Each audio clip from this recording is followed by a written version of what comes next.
So first of all, we start by adding the egg white. We then add 20 ml of Gordon Castle gin, 20 ml of the Gordon Castle raspberry gin, 20 ml of sweet vermouth, and just a dash of sugar syrup to taste.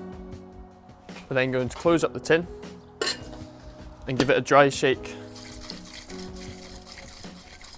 We're then going to add the ice and shake again. Then open up again. We're going to double strain. And we're going to garnish the dried lemon.